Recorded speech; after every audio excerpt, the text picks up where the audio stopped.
Kateri kraj se lahko pohvali z naravnim bazenom olimpijskih dimenzij? Slap ob Idrijci.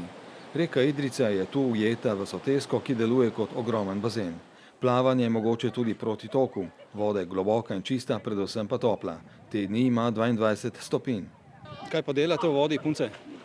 Se igramo žogo, pa potapljamo in plavamo. Prihajate vsak dan popoldan? Ja, pa šihtu ali pa, mislim, med dopustom še več. Blizu je, mislim, tudi ambient sam je zelo dober. Boljše kot morje? Ma, kje vem, lahko gremo tudi na morje, samo tudi to je dobro. Cenovno je bilo hodno. Globoka voda pod mostom omogoča skoke z 10 metrov visokega mostu. To je bil vzvratni salto, iztehnjeni vzvratni salto. Meni osebno najljubši, ker je res tak skok, kjer občutiš se v zraku, letiš in mi je res všeč. Domačini so v zadnjih letih ob mostu zgradili športno igrišče, igrišče za odbojko na pesku in svoje zbirališče. Zelo lepo, fajn se imamo, vsak dan smo tle, uživamo.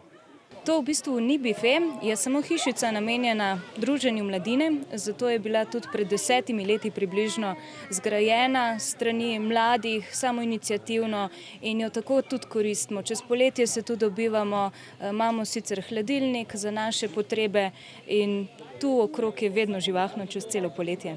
Ni pa zmeraj odprto? Ne, samo kadar smo tukaj. In tu se začenja vprašanje, kaj še manjka in zakaj ni še kaj več od izhodišča.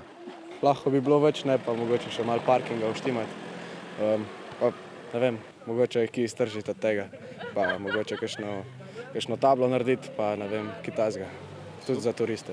Idrijca mi jo ocenjujemo kot izjemen kopališki potencial, glede na prijaznost in relativno visoke temperature reke, glede na dostopnost, glede na to, da je primerna tudi za družine, za kar Soča ni ravno najboljša.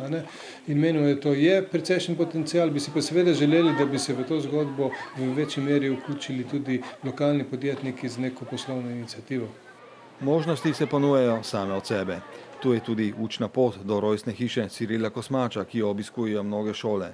Vendar pa opuščeni hiši ob mostu kažeta, da lastnikom še ni mar ne za denar, ne za urejeno okolje.